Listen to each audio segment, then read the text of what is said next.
having that visual can help calm anxiety. It helps calm that stress, and just makes the day flow a whole lot easier. It makes life a little bit more enjoyable for everyone.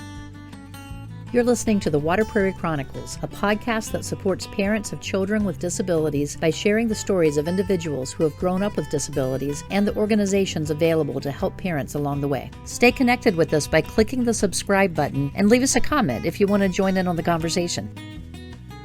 Welcome back to the Water Prairie Chronicles podcast. In this episode, we're continuing our visit with Kristin Faith Evans. We met her last week and learned about her journey as a special needs mom and how her children have made an impact on her work. And if you haven't listened to last episode, be sure to go back and hear Kristin's story directly. Kristin, welcome back. Thank you so much for having me, Tonya. So today we're going to focus on a topic of how to maintain structure for our children with disabilities when they have long breaks from school. And we started the discussion on this after I read an article that Kristin posted on her blog about this topic. And I wanted to have her join us and share with some of you the information that she's found helpful for her family. Kristin, we were talking about structure. So why is it important for us to have structure for our kids during the breaks? Well, I think we all thrive on structure, some people more than others.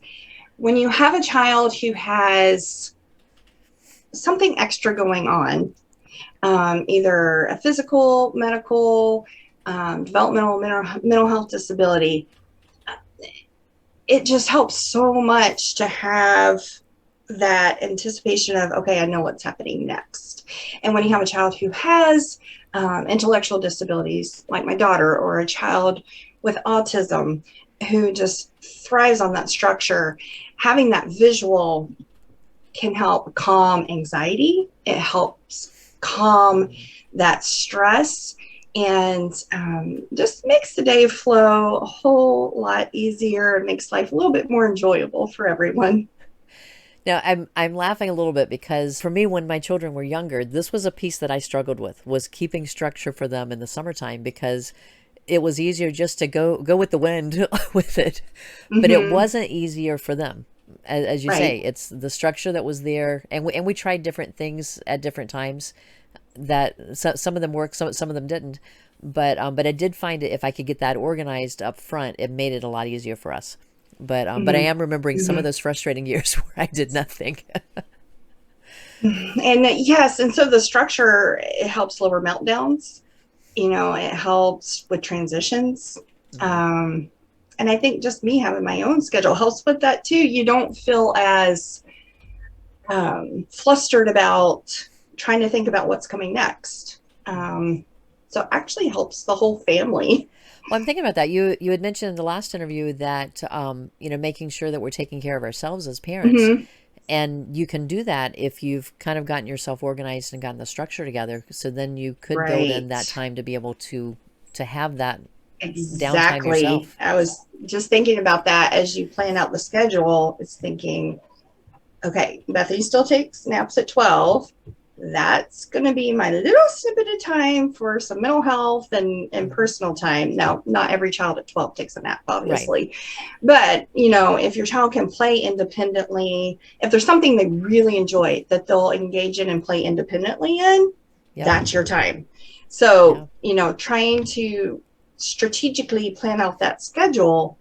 And for the child, it doesn't necessarily matter what order things are done in, as long as they can see, okay, first we're going to eat lunch, then we're going to go potty, then I get to play with my tablet or whatever it is. Right. Doesn't really matter what order, but you can strategically plan those out to help yourself as well. And it could be a similar schedule for each day, or would you mix up the schedule? I would recommend doing as similar as possible. Okay. Each day. Now, for like play outside might look differently. Maybe one day you play in the yard, maybe one day you kick the ball, or, but just try to, or having a picture of your vehicle. And I do recommend taking actual pictures. It is so much more effective than the generic stick people or the you can get a lot of free stuff online, but it takes more time. But I just highly recommend taking actual pictures of stuff around your house, that your child actually does, their favorite activities. And so if you take a picture of your vehicle, maybe you're not going to run the same errand. But, if you try to, and it's hard to do this. I'm saying all this like it's do easy. your same schedule every Right. day. Ideally, and I know that's incredibly difficult because then, you have things that happen. You have a meltdown that happens. But in general, if you can have the flow go very similar every day, you might have eat lunch. Okay, now we get in our car. Right. It may not be the same errand, but that helps your child know. It helps them mentally prepare and transition. Okay, we're going to go to the car. So we're going And somewhere now. Right. the more repetition, the more it's the same, just the more it helps. It just, you get into the routine, transitions go smoother, and as much consistency as possible, I know which we is got to the practical point. for you. We got to the point when my kids were older where I knew I had to at least give them a warning of change that was coming. Right. And Right. so we kind of got to that point where I didn't have to have everything planned out, but I did have to know that 10 minutes before we're going to stop the Legos, Right. we need to start talking about stopping the Legos so that you could finish that last piece that you're doing or kind of find a way. And then everyone was a lot happier when we had that expectation. Yes, I'm glad you brought that up. Timers. We use timers all day long. Timers are huge, and visual for children who really need that visual cue. I wish I had it with me. I don't have it with me right now. But a time timer, it doesn't have to be that brand because those can be a little pricier. But it has that visual of the red as it's ticking and getting smaller. That helps children who need that strong visual. Also, on your phone, there's lots of apps, and you can put it. We've never actually done this on Best Tablet, but we should do this. Download apps that are kid timers, and they have a visual of, it's like a puzzle piece, that's coming full circle, and so they can see, okay, I have this much left of the fish that's not developed yet. And so we use Alexa a lot. So we'll say, okay, Beth, when the timer goes off, it's time to get up and go eat. And we'll set a timer for 5 minutes. And like clockwork now, timer goes off. We get up. It's beautiful. Nice. I make it sound like, it's not smooth every time. There's meltdowns. And I'm sure the first time probably was not as easy as it is now. And that's a good point. I will just be honest. This stuff takes work and time up front, and it does. And that's why it's so tempting to start it and be like, oh, this is too hard. And it is a lot of energy, and you're already exhausted to start with. But if you put that time in and that effort in, it is going to pay off in the long run. I promise. Yeah. So and I'm thinking, all right, so we're looking at summer break. You also have Christmas break. That's a long break. Right.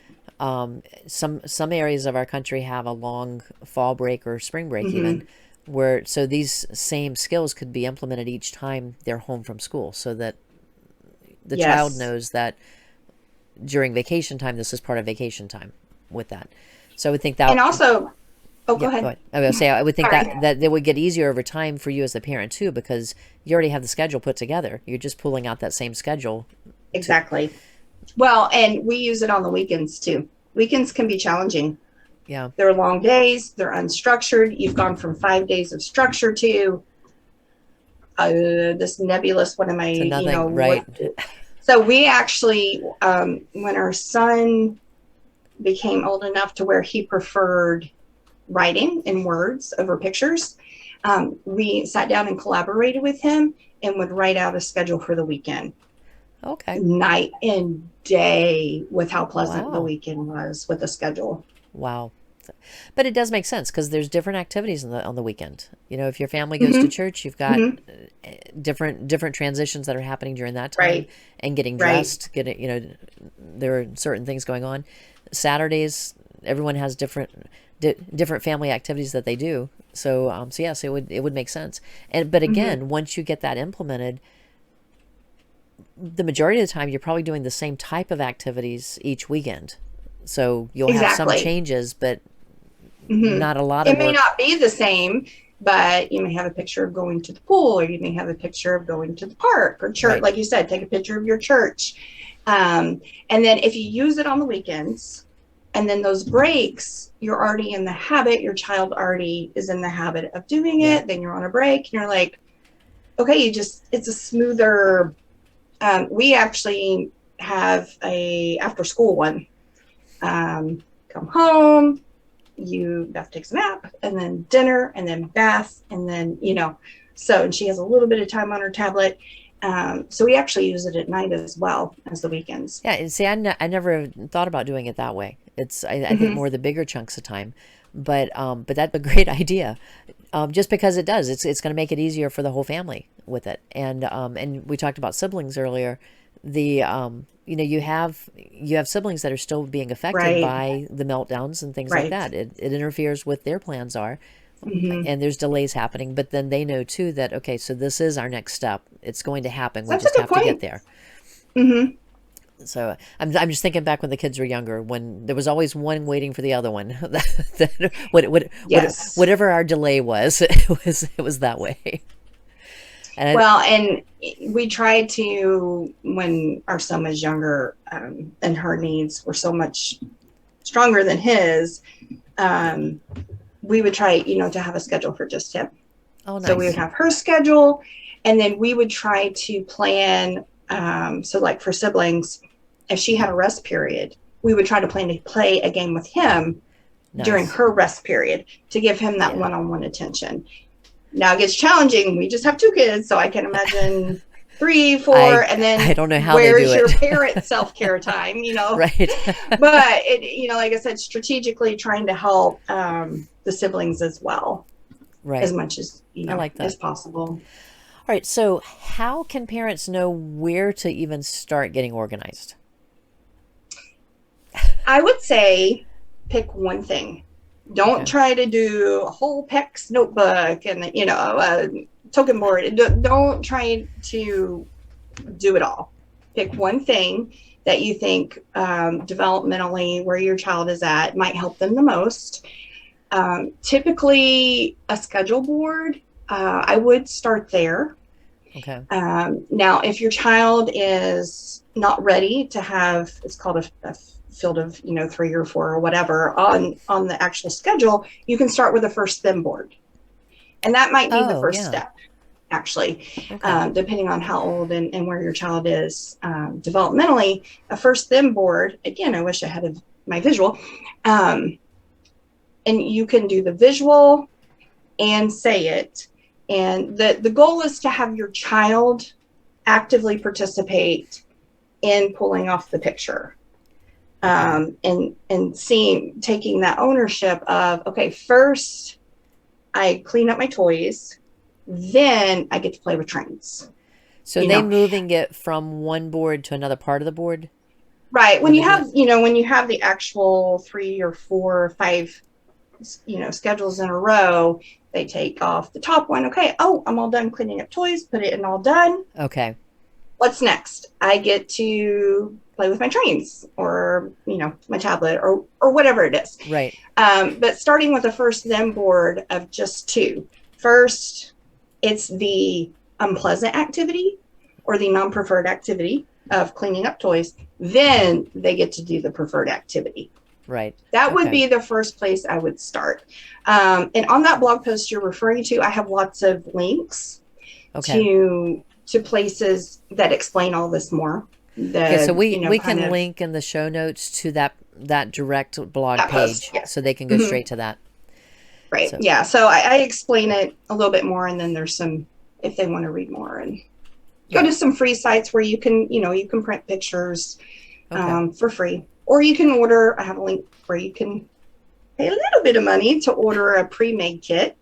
Again, I recommend real pictures, but. Well, yeah, because then they're connecting with this. This is Mom's van. I know. Exactly. This is where I go in to get it, and maybe even from the angle that they're approaching the car too, so they recognize their car seat. Right. Right. All right. So, what ages do you feel respond the best to this type of structure, using the boards, things like that? It really depends on It just really depends on what, not just age, but developmentally and behaviorally. One, what level, and two, what their needs are. So, for instance, when our son was, when did we start this? We started this at 1.5 years old. He wasn't speaking and having a very difficult time. We were thankfully in a specialized preschool at a university that taught me I first learned this all as a mom, not as a professional. Right. And, I've worked with families and children now, but I went through the trenches as a mom learning this. He was 1.5. Intellectually, he was ready. Okay. Behaviorally, he really needed it to function. And it was a little painful with the energy and the time doing it. If you can get some training on this, if you're able to convince insurance to cover ABA, applied behavioral analysis therapy in the home to help you with this, or a speech therapist, someone that can help you walk through this. Okay. He was ready. It did take a lot. We started with the first NIM board. Our daughter, however, on the other hand, we just started 2 years ago at 10 because she was not developmentally ready until 10. Okay, so it's going to depend from child to child. Exactly. And their understanding of it. And I know with my kids, my daughter was actually reading books at 3. So she was probably 1 year old, or 1.5 years like your son was, and would have been ready for this. We've talked about some of the examples of what you're doing. What are some of the things that have worked for your family? I know you mentioned them in the article, but are there any other things that you found that work specifically for you? Token boards have worked beautifully, first for our son and now for our daughter. She's doing very well with a reward. And I do have that visual. Exciting. Okay. We have 2 different ones. We've kind of transitioned to this one. I don't know. Can you see it? Okay. So there's magnets at the bottom? Well, this one I created. She loves baby dolls. So you pick something, and it could be a laminated. We had a butterfly chart, but now we're doing the baby dolls. Our son, it was penguins. Okay. He obsessed with penguins. And so his was a penguin chart. So, and again, you can start with as few as possible. I would start with what your child is going to be successful at. So when you're first doing this, maybe they just have to get 1 to get a prize. And then we have worked, Bethany, we started with 1, then 2. We were on 2 forever. She's up to 6 now. Okay. So we've just, you have to eventually start to wean. But if she, for instance, we use it for if she does really well with pottying. Okay. If she listens and follows directions and cleans up her toys like we ask, she gets a baby. And so she gets to put it up there. And she moves it. She gets to, they're all down here on the bottom. So we say, good job, praise, positive reinforcement. She thrives on praise. You get a baby. And so when she gets all 5, she gets to go to her treasure box, which is a picture of the actual treasure, her treasure box. Right. And pick a prize. Okay. So this is a token board, but like I said, start out with just 1 or they just have to get 1 or 2. You want them to be successful and it not be too hard. So the success that they would be getting this reward from would be completing a task, making a transition, depending on what the child is struggling more with. Is that what you would start with? I would recommend picking 1 behavior, 1 desired behavior. It's kind of grown into Bethany understands now. If she does what she's supposed to do and she listens well and she does it like that, when the timer goes off, she gets a baby. But that's been years for her to progress to this level. And depending on the child, they may progress very quickly. I recommend starting with 1 desired appropriate behavior. And that may be transitions. Okay. And we have this right next to her schedule board. Okay. So if the timer goes off, she transitions, does the non-preferred activity like clean up toys. You did a great job. The timer went off. You cleaned up your toys. You get a baby. And you have to be consistent.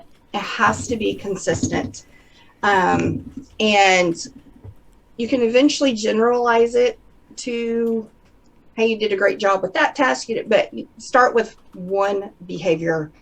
Okay. They did their schedule. They transitioned.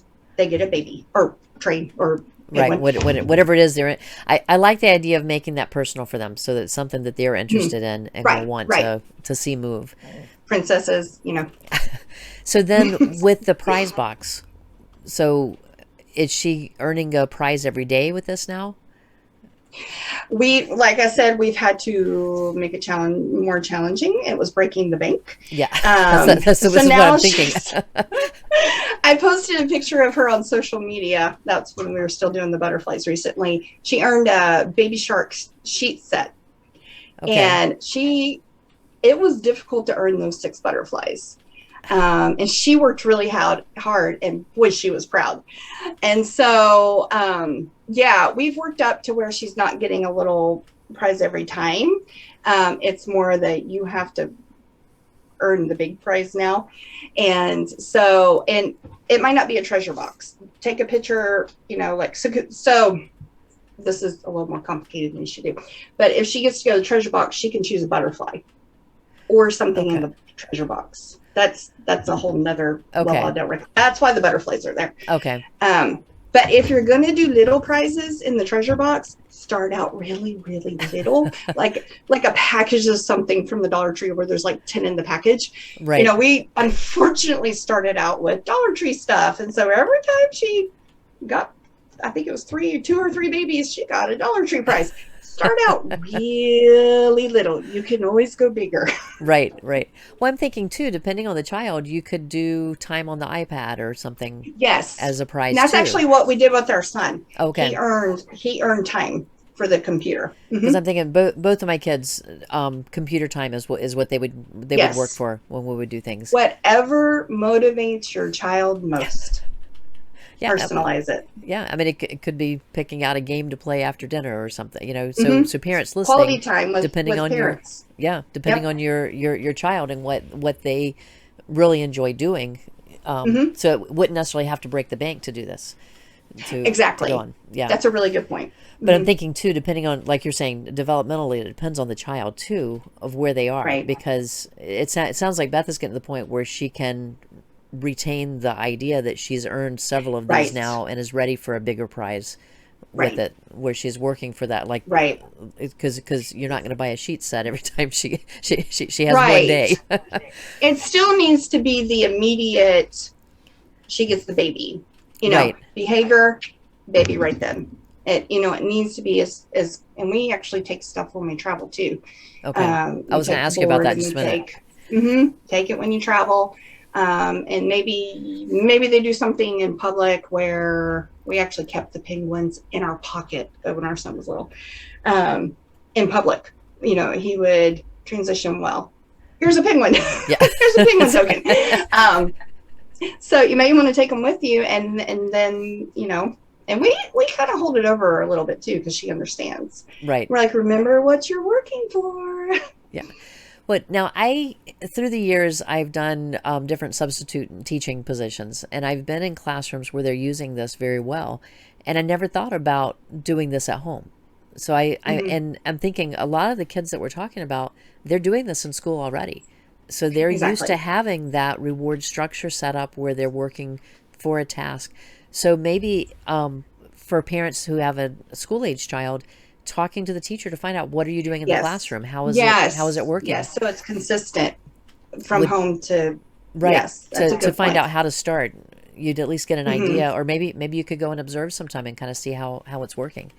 I think most teachers are, with COVID, I don't know what the rules are right now, but typically teachers are happy with if a parent wants to be involved and to partner with them to support what they're doing in school, because then when they go back to school, they've had consistency while they were gone. So it'll help at school. Yeah, we're winning on both ends with that. So. Exactly. And important thing I forgot to mention, you don't take them away. Okay. So this is a positive. So it's never a negative, always a positive. Never take them away. Yeah, I like that. They've earned it.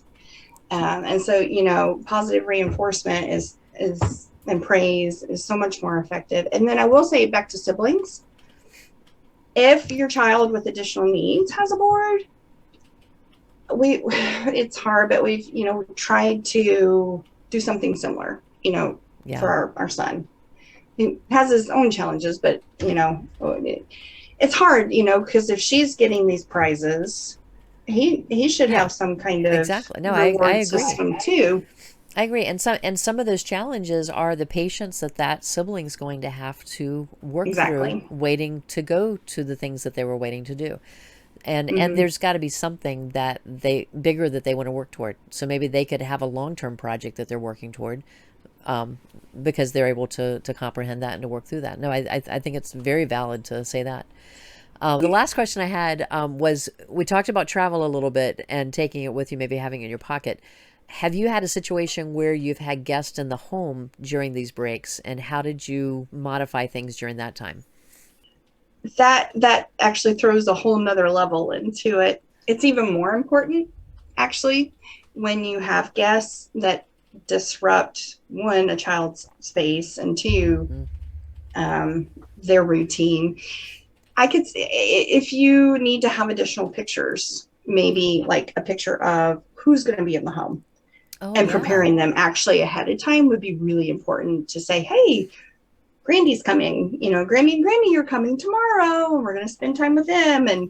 And so you could put on there, for instance, my parents are coming this weekend. Okay. We could put a picture of our little above ground swimming pool and Grammy and Grandy next to it on the schedule.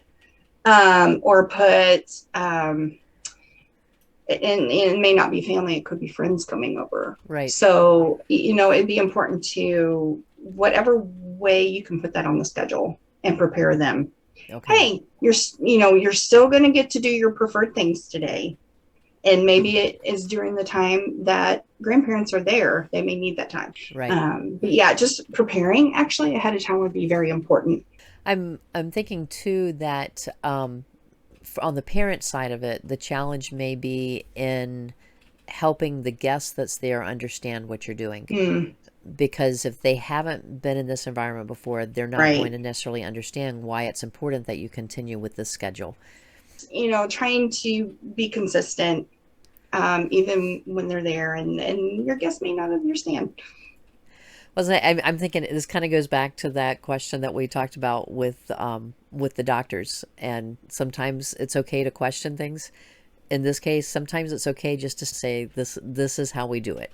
This could be a very good opportunity if, they're open to you showing them. It could be a very good opportunity to show what it's like if you use the schedule board, what a difference it makes with the child. And they might see, okay, wow, that was almost magical that Johnny went over and cleaned up his toys and then went to the schedule board and then went straight without a meltdown. So they might see how effective it is. True. And maybe Johnny really does need that support. Maybe it doesn't just bad parenting. Now, I would not blame a parent who has difficult relationships with a family member or parents if they didn't do it. Because of the different types of relationships that we have, it's not always going to be easy to stand that ground. But I did want to ask about that, if you had any tips for parents on that, because I know the odds are we have someone listening who is going to have that situation, and and I don't know how I would handle it. It's the battle may not be worth it, but then again, you know your limits as a parent. But it is an amazing opportunity for people who don't understand or don't support you to witness, wow, that really helps. Yeah. And it's a new concept. The same as it is for us as parents when we first start out and are learning these skills. Our parents, our siblings, our friends that come may never have had this opportunity yet. And you're right. I like that idea. And it would make them more supportive for you as you're moving forward now too. So now you have an ally who understands what you're doing. And when you're talking to them, they understand why you might need to hang up on the phone, because it's time for a transition now, and and not be offended, but to know that yes, this is I was going to say a coping strategy, but it really isn't a coping strategy. This is a life skill that needs to happen. Exactly. I appreciate you talking about this. And I'm glad the way that we've gone through this, because we didn't go over everything that's in the blog post, because I want people to go and read the blog post too. So again, if you haven't looked at it yet, look at the link in the notes here and go and check out the original article, which is what caught the attention for this to begin with. And as Kristin shared, she does have links on that blog post that can take you to see some of the images that where you can get them. She has some photos on there that you can see kind of what she's doing. I'm trying to think, is there anything else? Do you have links to the clocks on the blog post? I do have links to Amazon. Okay. Just to kind of show you can spend as little as you want or as much as you want on one. But it'll at least give you an idea of some of the types that she's talking about. And then there's different apps in there too. If those aren't linked, we can try and find those and get a few of those links between us. We'll have them there. So so check that out. And so I'm going to wrap this part of it up a little bit. But before we let Kristin go, she has to participate in our speed round, because this is everyone's favorite part of our interviews.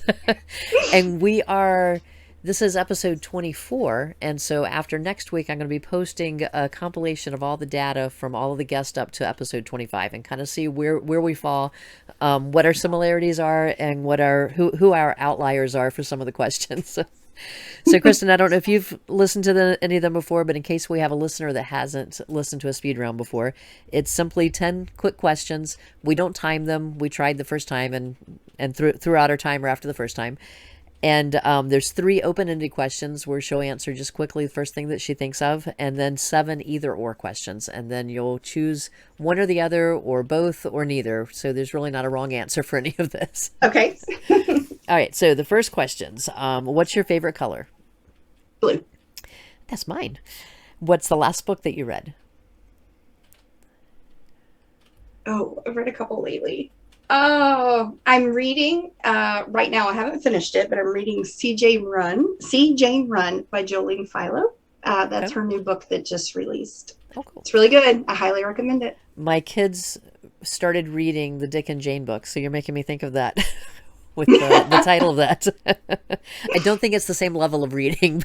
But No, it's a really good book.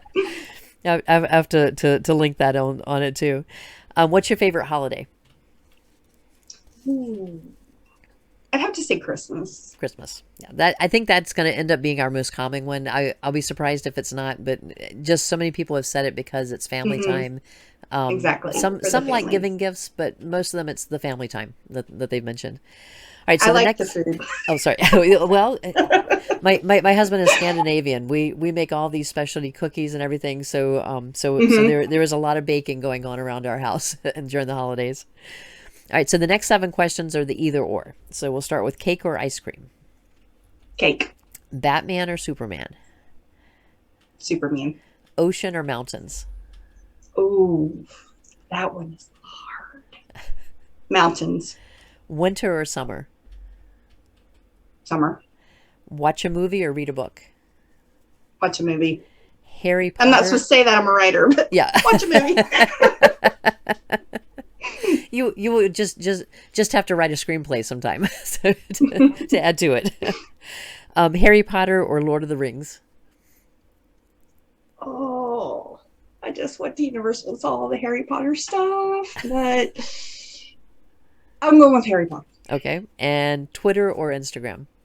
Instagram. I had a feeling you were going to say the Instagram on that one. Kristin, I appreciate you taking the time on the last episode and on this one and sharing your life with us, sharing what you've learned with the scheduling with the kids. And I'm hoping a lot of our listeners will give it a try and let us know how it goes for them. Thank you so much, Tonya. This has been fun. Oh, you're welcome. And then your contact information, we'll leave the blog link as well. And is there any other way that you want us to contact you? I'd say I would just love to hear from you through the contact page, and just send me a direct message, and I'll get back to you as soon as I can. Excellent. And you're welcome, listeners, to leave comments on the podcast page or on YouTube, and we'll make sure that Kristin sees anything that's sent in, whichever way you send it. So thank you for listening, and we will see you next week on the next episode of the podcast. This podcast is made possible by support from our listeners. We want to give a shout out to our superfan, Praveen S. If you want to help offset the cost of producing the Water Prairie Chronicles, become a supporter at buymeacoffee.com/waterprairie. You've been listening to the Water Prairie Chronicles. Any resources mentioned during this episode will be posted in the description. If you're interested in joining us as a guest, contact us through the links in the description below. Be sure to subscribe and share it with your friends. We appreciate your support as we build this resource. Thanks for joining us, and we'll see you next week for a new episode.